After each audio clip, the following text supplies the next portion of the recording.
Kumpirmado, Saldico haharap na at babalik na sa Pilipinas. At eto mga mamahaling jet na di umano kay Martin Romualdez at Saldico, kumpirmado. At eto mga kababayan, no, ang bagong leader ng mga makakaliwa or tinatawag na NPA ating kilalanin. Ba, grabe itong vlog natin ngayon, no? Talagang pangmalupitan. At eto na nga, no, may isang balita na itong si Saldico ay haharapin na ang nangyayaring issue dito sa kanya dito sa bansang Pilipinas. Gaano ba ito katotoo? At ayun, ang pinakamatindi yung bagong leader ng makakaliwa. Oo, na nasa gobyerno. Sino kaya ito, no? Sino kaya itong bagong Sino kaya itong bagong supremo or leader ng mga makakaliwa? So ayun yung mga pag-uusapan natin ngayon, maniga. So yun nga, no, grabe po ang nangyaring usapin ho, no, sa naging Senate hearing. Talagang masasabi nyo na talagang masasabing matindi, no, matindi ang nangyaring Senate hearing. At doon nga ay nagkakaroon pa ng mga diskusyonan ng mga senador. At eto nga, bistado ang kasinungalingan ni Bricks at ng iba pang mga kontraktor na idinadawit ang ibang mga senador mapatungkol sa issue ng flood control. Pero ang pinaka talagang nalungkot ako ay yung pagbibitiw ni Martin Romualdez sa kanyang pwesto. Grabe, habang pinapanood ko, ako po ay lumuluha. Tumutulo ang aking sipunis. Dahil mala teleserye po ang pagbibitiw ni Martin Romualdez bilang speaker ng bansang Pilipinas. No, alam naman ho natin na itong si Speaker Martin Romualdez ay isa sa pinakamagaling, pinakamaayos, hindi corrupt na House Speaker sa House of Representatives sa kasaysayan ng Pilipinas. No? Kaya yung pagbibitiw niya po bilang House Speaker ay sobra po ako nalungkot. Halos hindi ako pinaligo. Pinaligo? Hindi ba pwedeng pinatulog? At ang dami rin pong nalungkot na mga Pilipino dahil alam niyo kung ba't nalungkot yung mga Pilipino? Wala na, hindi na may babalik yung pera sa kanila basta lang siya umalis. Biri mo, bilyon yun. No? Ilang daang bilyon po ang naisube. Sabi nila, 'di ba, ng mga diskaya nito ni Martin Romualdez, tapos bigla ka lang ang solusyon sa pagiging corrupt mo ay magbitiw sa pwesto. Aba naku. Parang hindi naman ata pwede yan. 'Di ba? Ano 'yun? Pag lahat na lang kasi isipin niya si Saldico pagbitiw sa pwesto, biglang lumayas pa ibang bansa. Si DPWH Bunuan nagbitiw, hindi naman nasampahan ng kaso. Si Martin Romualdez, masasampahan kaya ng kaso ng kanyang nasnip ng kanyang pinsan? Yan yung isa sa mga katanungan ngayon, no, ng ating mga kababayan na makakasuhan kaya etong si Saldico at lalong-lalo na si Martin Romualdez na alam naman natin na pinsang buo ni Marcos Jr. Ewan ko na lang kasi kung ako tatanungin, ako gusto ko talaga na makasuhan si Martin Romualdez. Kaso ang problema ho dito, kaya siyang kasuhan ng kanyang pinsan. Si pinsan pa naman, hindi kaya ang mawala si pinsan. Oo, kapag si pinsan ng utak, alam naman natin, di ba? Si Marcos Jr., lautak. Ay, sorry. 'Di ba? Alam naman natin, ang utak lang ay si Martin Romualdez. 'Di ba? Sabi yan mismo ng ate ni Marcos Jr. na walang iba kundi si Amy Marcos. Hindi po yan mismo nanggaling sa akin kay Amy Marcos na ang nagdidesisyon, ang humahawak ho ng gobyerno, ang nagkokontrol ng gobyerno ay walang iba kundi si Lisa Araneta Marcos at si Martin Romualdez. Galing mismo yan sa bibig ng ate ni Marcos Jr. na ang presidente ng Pilipinas na bano. Ay, sorry, nadudulas lang. So, ngayon, yun talaga yung inaabangan ng taong bayan. Makakasuhan ba itong si Martin Romualdez? At yun nga, isa pa sa mga napansin ng mga kababayan natin ay etong pagiging pagtatakip nitong Senado sa mga congressman na involved dito sa flood control issue. Ang dinidikdik ko ngayon sa Senado ay yung mga kontraktor, pero yung mga tinuro ng kontraktor na mga congressman or mga politiko ay parang wala uhatang pag-asang maipatawag sa Senado. Wala huwatang balak na, alam niyo yun, imbitahin sa Senado at depensahan ng kanilang sarili sa mga isiniwalat ng mga congressman, ng mga kontraktor. Katulad lang ho ng mag-asawang Diskaya. So, yan ang yan, no? Grabe sa Pilipinas, no? Biruin mo, nagnakaw ng saging, kulong. Nagnakaw ng bigas dahil walang pangkain para sa kanyang mga anak, kulong. Pero yung mga putang inang mga congressman na bilyong-bilyon ng ninanakaw sa kaban ng bayan na pinagpaguran nating lahat yan, tawag dito, dugot pawis ang inilaan natin yan. Aba, pagala-gala pa at ang masakit pa nito, yung iba nasa Amerika na. Masakit yan. Ang malupit pa dyan, hindi nakakasuhan. So, ganyan po ka-unfair ang batas ng Pilipinas, no? Hindi ko naman po tinotolerate yung mga kababayan natin na nakulong sa maliit lang na bagay. Sabi nga nila, kahit 5 duling ang kunin mo, ano pa rin ho yan, matatawag pa rin na pagnanakaw yan. Pero kung ididikit mo ho ang iko-connect mo sa pagnanakaw ng ibang mga politiko at sa pagnanakaw ng mga normal or pangkaraniwang mga Pilipino ay sobrang unfair. Biruin mo, bilyong-bilyon na ang ninanakaw sa kaban ng bayan pero wala namang ginagawa yung gobyerno. Ganyang kalupit, di ba? Ang masaklap pa nga dito, pinsan pa mismo ng presidente yung tinuturong mastermind sa nangyayaring issue, bilyong-bilyong nakawan sa flood control. Yun yung masaklap dyan diba?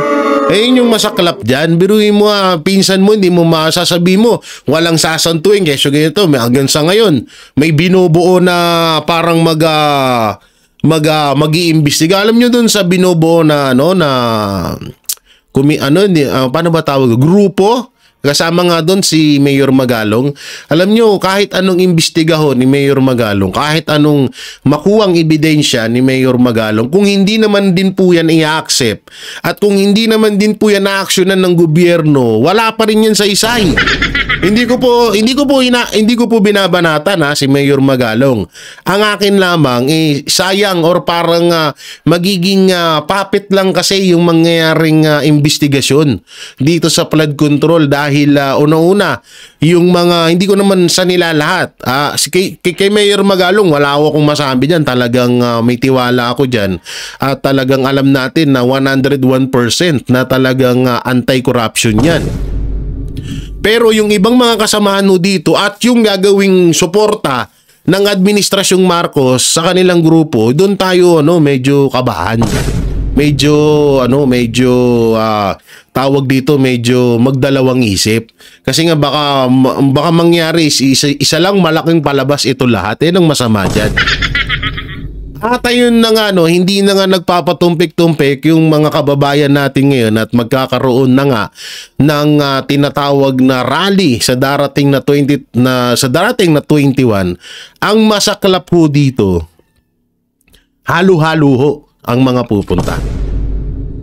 Halo-halo ang mga pupunta at ang iba pa ho doon, katulad doon ngayon, no, ginagamit po ng mga makakaliwa or nung mga anti-Duterte etong September 21 na magaganap na rally na pinakamalaking siguro, matatawag na natin to na isa sa pinakamalaking rally na naganap sa kasaysayan ng Pilipinas. Etong ginagamit po ng mga makakaliwa. Biruin mo ang usapan, ang nagnakaw po sa flood control, ay walang iba kundi si Martin Romualdez, Saldico, dahil sila lang naman ang umahawak ng budget ng Pilipinas. Ulitin ko, hindi ho yan nanggaling sa akin, nanggaling po yan kay Vice President Sara Duterte. So sinasabi lang ho natin, no?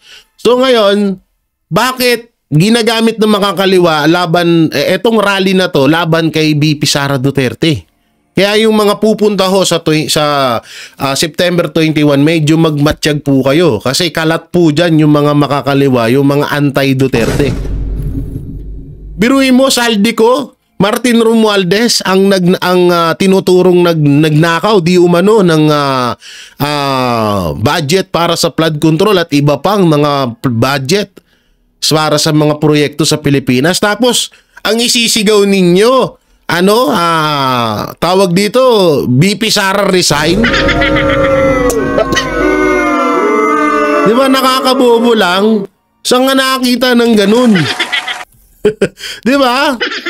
Saan nga nakakita ng ganun? So yun nga, ang masakit dito, ginagamit. No, syempre para na nga naman sabihin na malakas sila. Ako naman po ay nagbibigay lamang po ako ng paalala sa mga, lalo na sa mga Gen Z natin dyan, sa mga sa mga new generation, sa mga millennials na baka mamaya syempre alam nyo, sa totoo lang ang estilo ng mga makakaliwa, magaling manghikayat yan, magaling mag sales talk, no? So baka mamaya madala kayo, at hindi naman po kami natatakot. Alam naman ho namin na solid ang supporters ng mga DDS. Kaso nga lang, yung mangyayaring event ho kasi, talagang dalawang po yan. Kung hindi nga dalawa, baka tatlo pa. No, meron po sa Luneta Park at meron doon sa sa Liwasang Bonifacio. Yung sa Liwasang Bonifacio po, kung di po ako nagkakamali, yan po ay yung mga solid DDS, no, yung mga anti-corruption na mananawagan talaga ng kaayusan para sa bansang Pilipinas. So yung mga gusto po dapat doon, no, hindi po yung hindi ko naman po pinagtatabuyan yung mga nasa Luneta Park. Kung gusto niyo doon, pwede naman. Kaso nga lang, medyo mag-ingat tayo kasi unang-una, 'di ba? Kung maalala nyo, may isang vlogger na si Lakas Tama ang nagbunyag na etong mga rapper, hindi ko naman po nilalahat ng mga rapper. Etong mga rapper, nadamay pa nga doon si Tulpo Etong mga rapper ay bayaran ni Martin Romualdez. Sabi doon sa video na 'yon. So, kung iisipin nyo, yung ibang rapper na sumusuporta sa darating na September 21, hawak ni Boss Toyo. Kasi nga, nabanggit kasi doon si Boss Toyo sa sinasabing binabayaran daw, di umano, ni Martin Romualdez. So, si Boss Toyo ang parang nagiging, paano ba sabihin yun? Parang siya yung nagiging tigahikayat ng mga rapper, ibang mga rapper na para sumuporta sa Administrasyong Marcos at binabayaran sila. At meron pa nga daw mga flip-top rapper. So doon naman, medyo naman tayo doon, wala naman tayong masyadong issue doon sa mga flip-top rapper. Kung binabayaran sila, at diba, kung baka syempre kailangan din nila ng extra income. Ang masama ho dito, sinususupport, diba nag-post si Boss Toyo na susuportahan niya yung rally na magaganap sa Luneta Park. So ngayon, kung susuportahan niya yun, yung mangyayaring rally kasi sa 21 is para yun sa panawagan na i-stop na ang korupsyon at bumaba na or mag-resign na etong si Marcos Jr. at iba pang mga politiko na halatado naman na talagang magnanakaw sa kaban ng bayan. So kung pupunta doon yung mga rapper na binabayaran di umano ni Martin Romualdez, parang parang ang weird. Parang ang weird lang na pupunta kayo para panawagin si Marcos, binabayaran kayo ni Martin Romualdez. Pero so parang ang weird naman, 'di ba? So yun lang sinasabi ko lang sa inyo, mag-ingat-ingat lang ho tayo masyado tayong maging tinatawag na matining or mapagmatsyag sa mga galaw ng mga kasamahan natin. Kasi nga may mga makakaliwa at may mga makakaliwa na ang panawagan nila ay BP Sara. Ina-imbis na Marcos Jr. resign. Kasi nga alam nyo sa totoo lang, kaya hindi nila masigaw-sigaw yung Marcos Jr. resign. Kasi kapag sa oras na may impeach si Marcos, ay si Vice President Sara Duterte na ang magiging presidente ng Pilipinas. So kaya hindi nila ginagawa kasi nga alam na nila ang mangyayari sa kanila at alam naman din natin kung ano yung nangyari sa kanila noon. Ngayon sa totoosin nga lang ay ubos na nga yung mga makakaliwa na yan, pero ngayon halos dumadami na naman sila at yung iba nga congressman pa, yung iba nga tumakbo pang senador, yung iba nga dyan convicted na sa salang child abusing at kidnapping, pero malaya pa rin at nagiging puppet pa ng administrasyong Marcos. Oo, kaya medyo katakataka lang ba't bigla silang dumadami. So eto nga, ako ay nanaginip. Ito na yung panaginip ko. Butangin na yan. Ako ay nanaginip. Ito, panaginip to. Wala tong 100% na katotohanan.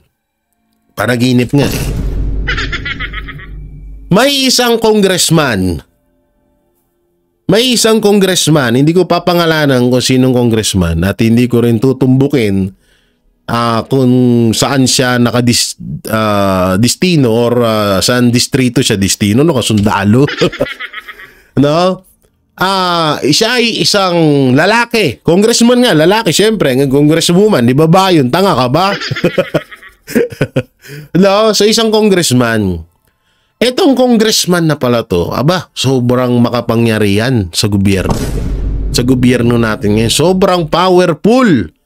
No? Una ultimong presidente, kayang-kaya niyang paikutin sa kanyang mga kamay. Etong congressman na to, siya pala ang panibagong supremo ng mga NPA or ng mga makakaliwa. Alam nyo, habang napapaginipan ko to, kala ko talaga totoo.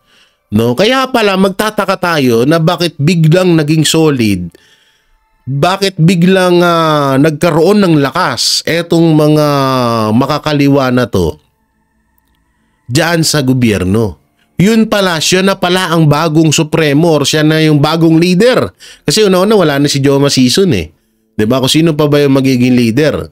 Diba? So siya na pala ang panibagong leader. Kaya pala nagkaroon ng puwang at daan ng mga makakaliwa para magkaroon ng lakas sa ating gobyerno. So ibig sabihin, yung mga terorista, ano bang tawag doon? Terorista ba? Yung mga terorista, tama ba terorista? Correct nyo lang ako pag nagkamali ako dyan Pero, yung mga terorista ay nagtataka tayo bakit biglang lumakas at dumami. Yun pala, eto palang congressman na to, siya pala talaga yung dahilan or tinatawag na stepping stone. Wow, English! Stepping stone ng mga makakaliwa, ng mga anti-Duterte para makabalik sa gobyerno at magkaroon ulit ng lakas para sirain ang bansang Pilipinas at sila ang humawak ng bansang Pilipinas. So yan yung napanaginipan ko. Etong congressman to, medyo may kalakihan siya, may pagkatisoy, gano'n. Kapag nagsalita, parang puno lagi ng saging yung bunganga. So nakakatakot lang kasi biruin mo talagang pinatino ni Pangulong Duterte ang mga makakaliwa dahil alam naman natin ang ginawa ni Pangulong Duterte noon na etong mga makakaliwa ay kinaibigan niya, pero sa halip na kaibiganin din siya, mas kinalaban pa siya, kaya hindi niya ito pinagbigyan sa ating gobyerno na makagalaw sila doon, na magkaroon sila lang ng lakas. Pero dito nga sa pagkakataon na to na nagkaroon na ng administrasyong Marcos, lumakas na naman po ulit. So medyo may kadelikaduhan lang dahil alam naman natin na ang mga makakaliwa ay nagre-recruit dyan sa mga eskwelahan. So ingat-ingatan nyo lang mga magulang ang inyong mga anak. Baka imbis na kayo kayod kalabaw kayo, halos magsusukan na kayo ng dugo sa kakakudkod ng inidoro sa ibang bansa para lang paaralin ng inyong anak. Dito sa Pilipinas, sa magandang paaralan, magugulat na lang tayo. Isa na pala sila sa mga talagang gustong sumira ng ating bansa. So yan yung isa sa mga paalala na yan. So napahaba yung daldal ko, no?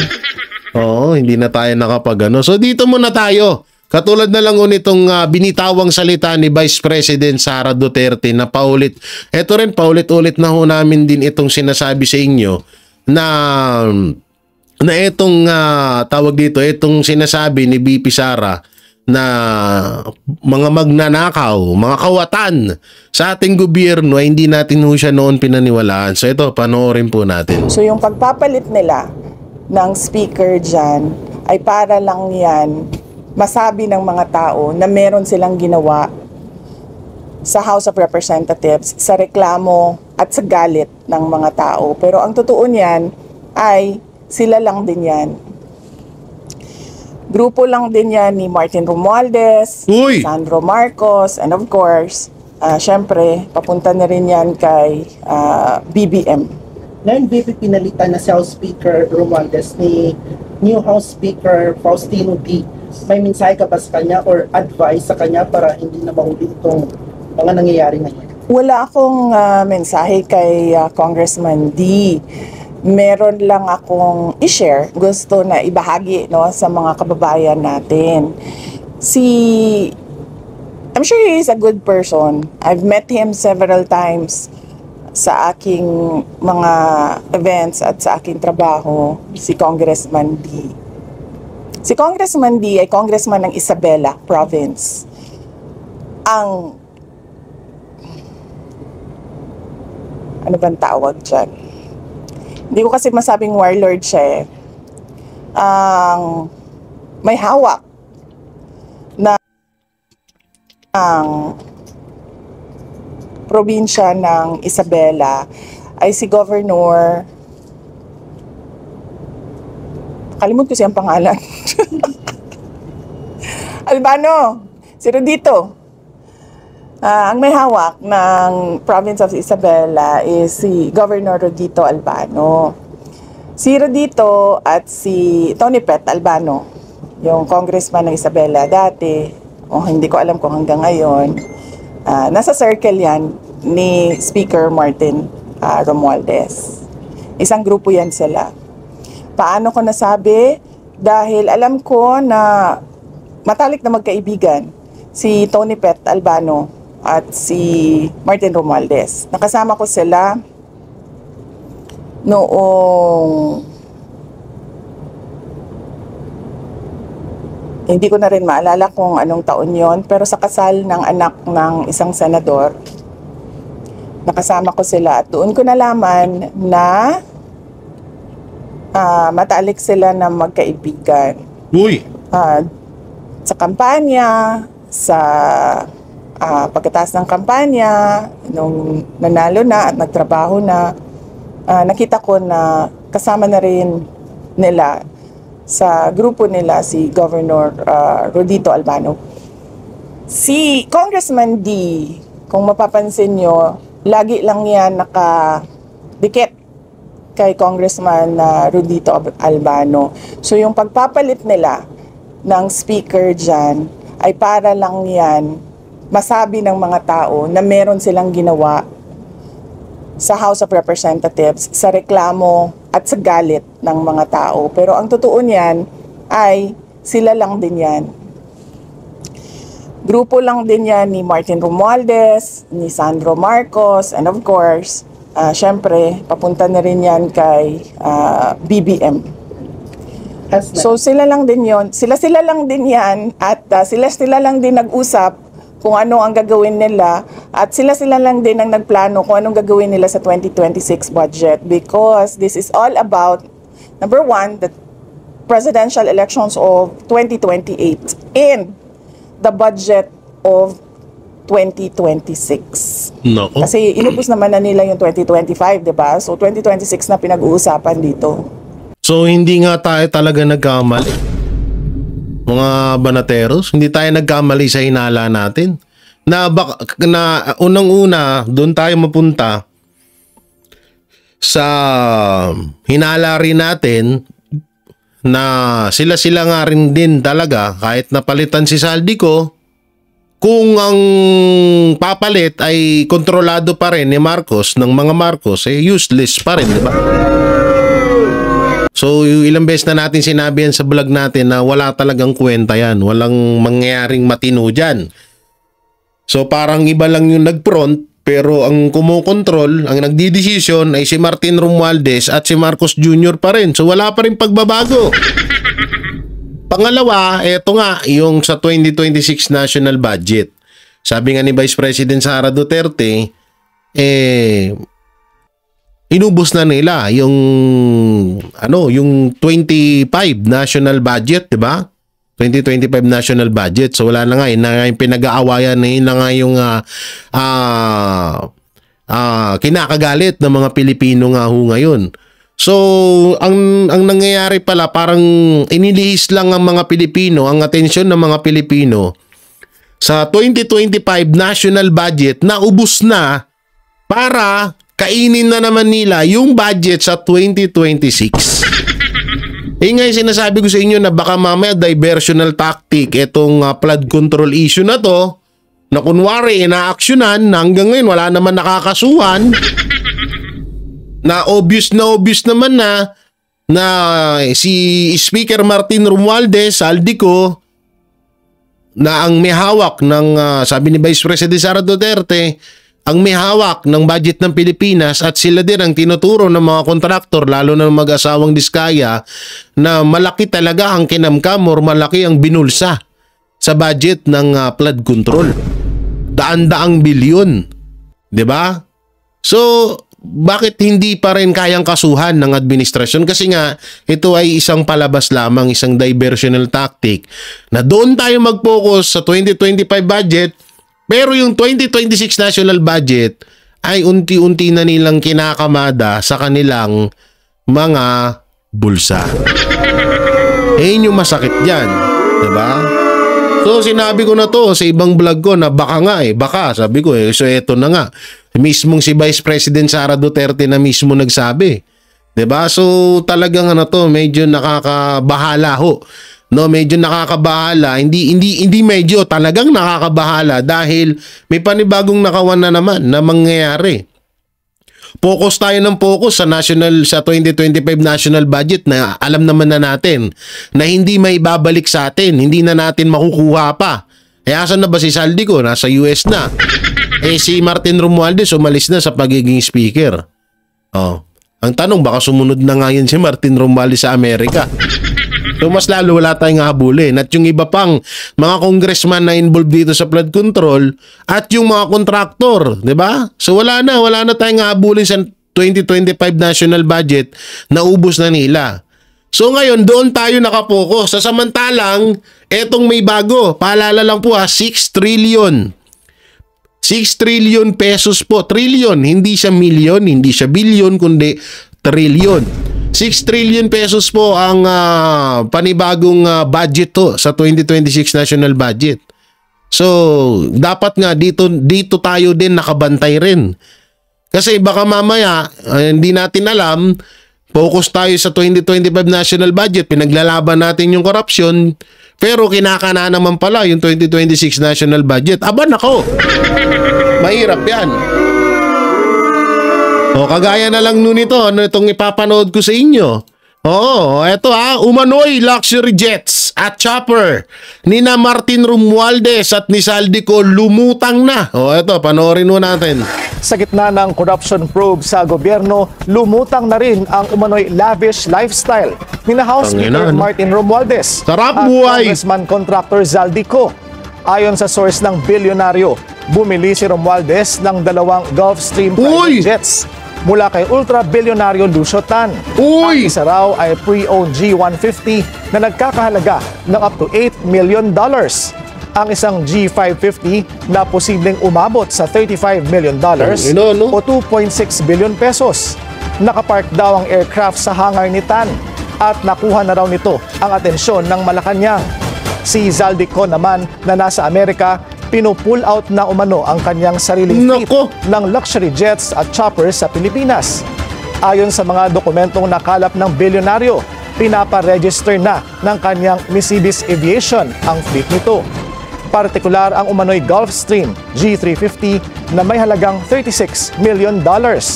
Ang namumuno sa aircraft leasing business ang anak ni Ko na si Michael Ellis Ko. Meron din umanong 5 luxury Bell choppers ang Mercedes Aviation na ginagamit para ihatid ang guests sa luxury resort ng kongresista sa Albay. Ang sarap buhay. Ang sarap buhay, no? Ang sarap buhay. Biruin mo, luxury jet. Biruin mo yun. Na pagmamay-ari daw ni Martin Romualdez, no? Biruin mo mga jet na yan. Tsaka chopper. Oo, pero ang pinakatanong ho dito, bakit kayo dito, kung sakali man dapat iniimbestigahan din to ng BIR. 'Di ba? Katulad ng BIR ba, custom? Hindi ako nagkakamali. Sorry hindi naman tayo attorney.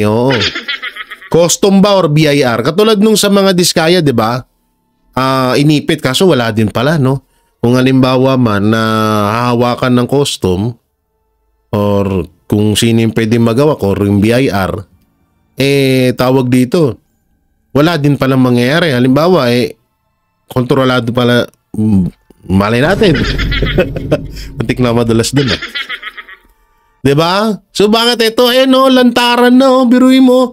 Magkano ba sahod ng congressman? Nasa 200 to 300k lamang. Tapos makakabili ka ng luxury jet tsaka chopper. OMG. OMG. Mapapa-OMG ka talaga. Baka sabihin nila, hindi, dati pa lang mayaman na kami. Di ba, bali-balita nga. So, ibig sabihin, parang totoo pala ang bali-balita na nagbayad si Saldico or nagbayad si Martin Romualdez, di umano ng $100 million sa Amerika para lang para lang kunin si or para lang hindi bitawan etong si Pangulong Duterte ng ICC. Naman ko lang kung totoo yun. Ang tanong pa dito, bakit hindi rin ito ibinabalita? Ewan ko pero parang dito lang ata sa bilyonaryo na ibalita etong luxury jet at chopper. Pero alam nyo, may naaamoy ako dito. Oo, may naaamoy ako dito sa nilabas na to kasi unang-una po hindi naman po sa pag-question, pero etong bilyonaryo kasi kay Martin Romualdez. At yung ibang mga mainstream media niya, mga ibang mainstream media dyan, alam naman natin na may pagkabias yan. Pero nakakapagtaka na bakit inilalabas nila etong etong balitang ito. Kasi nasanay na tayo na kapag sa administrasyon, na kapag sa mga congressman, ang issue, hindi ibinabalita. Oo. Diba? Hindi ibinabalita. Samantalang pag sa Duterte, balita agad. Mabilis pa sa alas 4. 'Di ba? So doon tayo nagtataka na bakit lumalabas ito ngayon. At ngayon, na eto na nga, sana ay maimbestigahan na talaga ito. 'Di ba? Maimbestigahan talaga ito kasi biruin mo, ang tanong, isa kang congressman tapos makakabili ka ng mga ganito kamamahalin na mga luxury jet. Ito yung pinakamatindi dito kasi yung mga congressman, ang nakita natin, mamahaling sasakyan. Diba? Nandyan nga, lumitaw nga si Benny Abante na merong 18 million bulletproof na sasakyan. Nandyan naman, syempre, isa sa mga kilala, si Stella Kimbo na nagmamayari ng mga bags tsaka relo na umaabot ng milyones. At nandyan din po ang yung tiga Abra na congresswoman na merong relo na 19 million. Relo pa lang yun So doon tayo nagtataka na paano nila na-achieve yun? Paano nila nakuha yung ganyan pera? Samantalang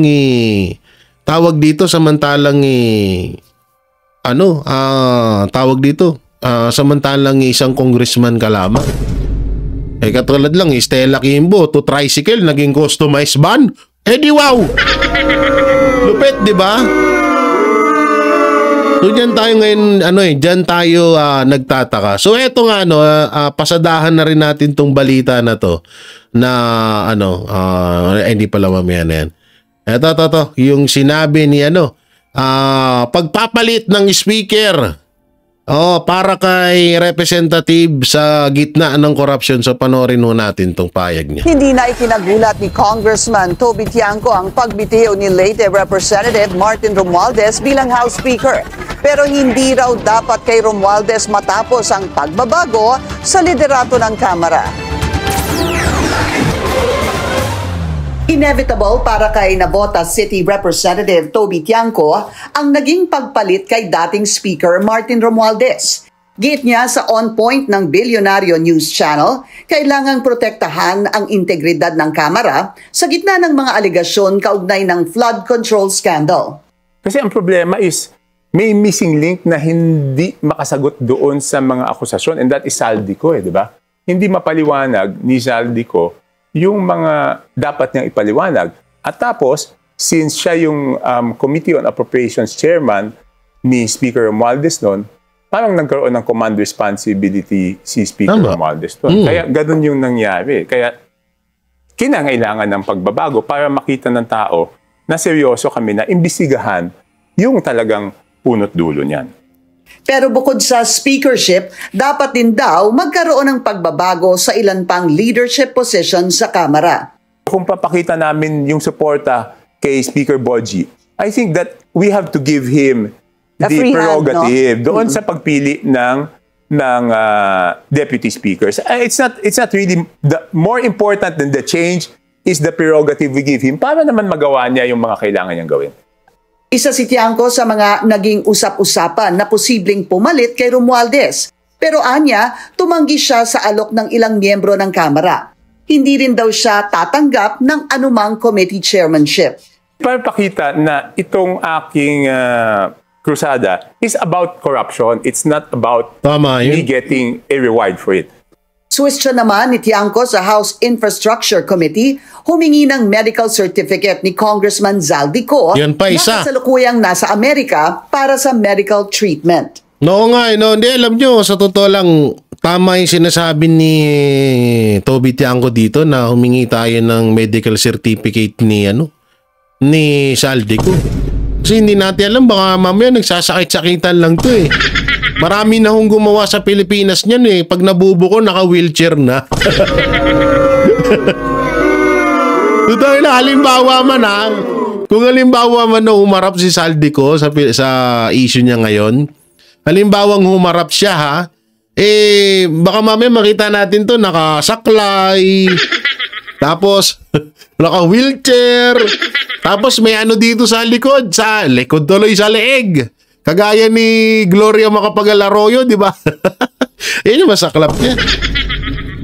Hindi malabong mangyari yan dahil alam naman natin ng mga alam naman natin ng karakas ng mga politiko pag nabibisto na sila sa kawalangyaan nila. Tsaka yung sinasabi ni Toby Tiangco na tinanggihan niya kasi sa totoo lang parang lalabas kasi niya na naninira lang. 'Di ba? Naninira ka lang kaya pala naninira si Toby Tiangco kaya pala kasi may balak, may pangarap na maging House Speaker. Oh.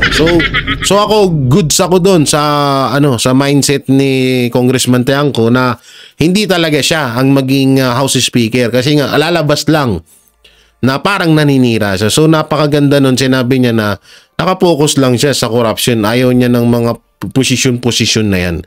Oh, so sa tutusin, madali naman yung mga posisyon na yan eh. No, at kaya mo nga sinita yung ginagawa, lalong-lalo na ng speaker kasi nakikita mo at alam mong mali. Tapos papalitan mo. Ikaw yung papalit, ikaw yung nanita. So parang 'di ba, parang ang pangit nga ng parang ang weird. So eto lang panoorin natin yung video na kung saan na itong si Saldico ay haharap na sa di ko alam kung sa Senador, uuwi na ata ng Pilipinas. So ito po, natatawa ako dito sa title ng GMA. Ang title ng GMA ito, pakita ko sa inyo ha. Title ng GMA, ayaw bumaba. Oh, ito. Wait lang, nilitan natin. Ito yung title ng GMA. Tingnan nyo guys ha. Iangat ko. Ayan Saldi, bring him home. Bring Saldico home. Yung pala yung title. Hayop na yun. Putang ina, dati kami nananawagan niya na ibalik nyo rito si Pangulong Duterte ha. Ngayon eto ibalik nyo rin to. Pinapanawagan namin na ibalik nyo rin to sa ha. Pakibalik din to sa Pilipinas. So, na masyado na siyang miss ng taong bayan. Okay, ito po tatawa talaga ako.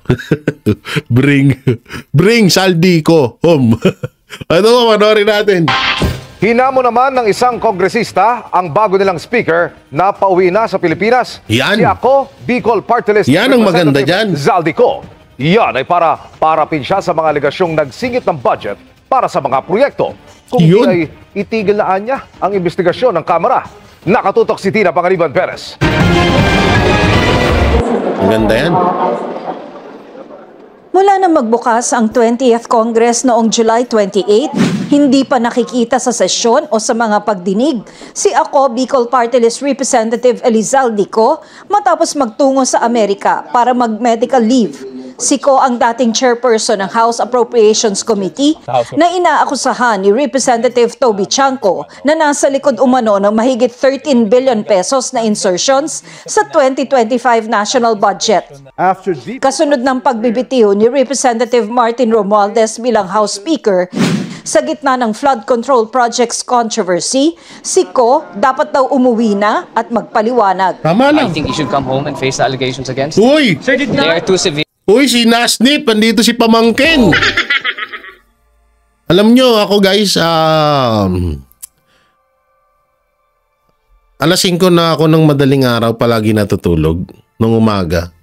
Pero ito yung high bag ko. Tingnan nyo yung high bag. Tingnan nyo yung high bag. Oy, Sandro Marcos, ano nangyari sa'yo? Ba't ganyan na high bag mo? Konti na lang buong mukha na yan Grabe naman high bag ni Saldico.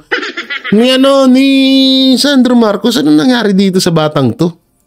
Grabe yung pagkakaibag mo. Ano ba? Sobrang stress ka na ba? Ang yaman-yaman nyo na stress ka pa. Grabe Ano sinasabi nito? Siya ano? Paliwanag. I think he should come home and face the allegations against him. I think I come home bakit nyo pinaalis? Tanongin mo sa tatay mo, hindi punggol ka. I tingin ko yung mukha mo I think, harapin niya rito, yung kaso niya dito. Puntahan niya, ba't nyo kasi pinaalis? Kayo yung nasa administrasyon. Sino ba presidente? Tatay mo. Bago, di ba? Eto i-correct nyo ako dyan sa comment section kung mali ako. Di ba ang mga politiko na halal or mga congressman, senador, mayor, ang pagkakaalam ko, bago pumunta yan ng ibang bansa, pinapayagan muna yan ng DILG. Pinipirmahan yan kung hindi ako nagkakamali. So, kung sakali mang totoo yun na bago umalis, pipirmahan muna or papayagan muna ng DILG, Ba't niyo pinalis? Tapos, I think, ulol! Itong mga to, ginagawa tayong tanga eh. They are too severe and it's dragging the house under. It's dragging the house. Grabe ay bag in the ni mud. Sandro. Ano ba to? Makeup ba yan o talagang wala siyang tulog? Concern lang naman ako. Concern lang na, putang ina, idol ko to, idol ko to. Biruin mo, kauna-unahang isa sa mga Pilipino yan na nakilala sa buong mundo. Ito, nakilala to sa buong mundo bilang isang Pilipino. Kumanta ng Pyramid. Pyramid, not so long. Ano bang, tama ba? Si Charis pala yun. Sorry, magkawawig eh. Hindi pala yun. Si Sandro Marcos pala to. Halo, si Charis Mimpenko. Pero grabe ay bag ni Sandro ha. Ay Sandro, magtutulog ka ha. Huwag kang gaya kay daddy. Walang tulog, kaya wala utak. Ay, sorry. sorry. Would that be enough for him to face the ethics committee? It might be. Yes. I mean, there's a precedent for it when Kong Arnie Teves did the same. Yeah, kung may isang bagay na makakapagbalik ng tiwala ng tao sa House of Representatives, yun ang number one, no? Hindi tayo makakaiwas ng ganyan. Kasi hanggat hindi siya pinauuwi, ang impression ng tao, ang isip ng tao ay pinoproteksyonan siya ng House of Representatives, di ba? I think the first thing to do is ask him for his medical certificate, di ba? So malaman natin life-threatening ba yung kanyang medical condition. Kung hindi naman life-threatening yung kanyang medical condition, wala naman siyang dahilan para hindi umuwi. Si Ko ang nagtatag ng kumpanyang SunWest Inc. kasama ng kanyang kapatid na si Christopher Ko. 20%. Ang SunWest ay kasama sa 15 contractor na tinukoy ni Pangulong Bongbong Marcos na naka-corner sa 20% ng pondo para sa flood control projects mula 2022 hanggang 2025. Nauna nang sinabi ni Ko na nag-divest na siya ng interes. Parang alit lang ni Saldico, no? No, parang siguro, parang ano lang to, mga 5 flat, gano'n, mga 4-1. No? Parang alit niya yun, no? Kasi kada interviewin siya, uulo lang talaga, kita yung balikat at tatabunan ng mga mic. Sa SunWest, nang maging mambabata Pero siya bilyonaryo daw talaga yan. Taong 2022 nang pamunuan niya ang makapangyarihang House Appropriations Committee, ang komite ng Kamara na pangunahing bumabalangkas sa budget. Pero nang uminit ang kontrobersiya kaugnay ng budget insertions, pagsapit ng Enero ng 2025, biglang nagmosyon si nooy House Senior Deputy Majority Leader Sandro Marcos para ideklarang bakante ang chairmanship ng Committee on Appropriations. Ang sabi noon ni Ko, binitawan niya ang komite dahil sa mga problema sa kalusugan. Pagsapit ng Hulyo, sa kanyang State of the Nation address, ipinag-utos ni Pangulong Marcos ang investigasyon sa mga flood control project. At pagsapit ng Agosto, isinama ng Pangulo ang kumpanya ng pamilya Ko sa mga kontratistang may pinakamalaki at pinakamaraming flood control projects. At pagtapos ng taon, walang nakasuhan. Akala ko ganun eh. Jimmy Network! Akala ko ganun yung karugtong na sasabihin nyo eh. At pagtapos ng taon, wala namang nakasuhan. Ginagyan. Matatapos na lang doon tao, mag-32 years old na ako, wala pa rin makakasuhan ha. Baka maunahan pang madagdagan yung yung kaso ni Banat Bay. Peace Bay. Wala lang, naisip ko lang. baka una pang madagdagan yung kaso ni Banat Bay ha. Bago makasuhan yung mga kontraktor tsaka mga congressman na yan. Oo, di alam nyo, para matapos tong kaguluhan to, pinakamaganda para matapos to, ang gawin nyo, kasuhan nyo si Saldico, kasuhan nyo si Martin Romualdez, ikulong nyo. Yun. Sabi ko sa inyo, nako, magdidiwang ang bansang Pilipinas at baka puriin pa ng taong bayan si Marcos. Si Marcos Jr. Sa totoo lang, yun ang gawin nyo. Talagang masasaya ng taong bayan. Dati nang iginiit ni Ko na walang basehan ang mga bintang laban sa kanya, na pawang sabi-sabi lang daw at sabi-sabi, ba't ka nagtatago ngayon sa ibang bansa? Ulul. pamumulitika para lokohin ang publiko at ilihis ang pananagutan. Oo. Siga pa naming kunan ng panibagong pahayag si Ko at ang Ako Bicol Party List. Pero wala pa raw pahayag ang kongresista sa ngayon. Sabi ni Tiangco, kung hindi rin lang nito mapapauwi si Ko, dapat Wala. nang ihinto ng House Infrastructure Committee ang kanilang investigasyon. Tama. If you cannot summon him, then ano ibig sabihin nun? Lahat pwede imbestigahan, pero hindi pwedeng imbestigahan ng isang congressman. So sa mata ng tao, ang hirap intindihin nun. So lalong makakasama yun sa imahe ng House. Ayon kay House Infrastructure Committee Co-Chair Terry Ridon, walang utos sa kanilang ihinto ang pagdinig. Pero bukas naman daw sila rito kapag nagsimula na ang investigasyon ng Independent Commission on Infrastructure. Sinubukan din namin kunan ng pahayag si bagong House Speaker Faustino D. III, pero humingi siya ng panahon para sa kanyang tugon. Siya pala yung bagong speaker. Hindi ko kilala yan. Kung sino yan, si bagong speaker na yan. Good luck na lang. Naku po, yan na lang masasabi natin talaga. Good luck. Sabi ko nga sa inyo, kung ang papalit na speaker ay hawak din sa leeg ni Marcos, hawak din sa leeg ni Romualdez, nga. So yan mga banateros, mga kabiyaya, anong may kukomento nyo dito sa issue ni Saldico, no, na di umano ay pinapauwi na at haharap na nga sa kanya. Sana nga umuwi na siya, mas maganda yun. No, para sa akin umuwi na siya, pero parang sa tingin ko hindi na uuwi yan, hindi na magpapakita yan. Oo, hindi na magpapakita yan. Yan ang sa tingin ko ha. At ang dapat managot pa din dito, sa totoosin lang, si Saldico kasi ano lang yun eh. Isa lang din sa mga ano yan eh. Sa mga tinatawag na puppet. Ang pinakaulo talaga niyan, kung halimbawa man na itong si Saldico ay involved dito sa issue ng flood control, yung nasa likod talaga niyan, ang pinakaulo niyan, si Martin Romualdez, wala nang iba, tsaka si Marcos Jr. Diba? So paano yung sobrang lakas naman ni Saldico na, at sobrang tanga naman ni Martin Romualdez kung hindi niya alam na nagnanakaw si Saldico, siya yung speaker. 'Di ba? Ganun lang 'yun. Kaya nga totoo ako naniniwala ako dun sa sinasabi ni Vice President Sara Duterte na pinapaikot-ikot lang tayo ngayon. Masaklap dyan. So yun mga banateros, mga kabiyaya, anong may kukomento nyo sa mga napag-usapan natin, comment nyo lang po dyan sa baba. At syempre, don't forget to like, share, comment, and subscribe sa ating YouTube channel. Pindot na lang din po yung bell button para lagi kayong updated sa ating mga video araw-araw. Pakisupport na rin po ang aking mga kasamahan na sila Master Judea, Paring RJ, Coach Oli, Boss Dada, Banat Bay, at syempre may bagong vlogger, Banateros Vlogger, Omay TV. Boss Dada, gagawa na daw ng channel si Omay.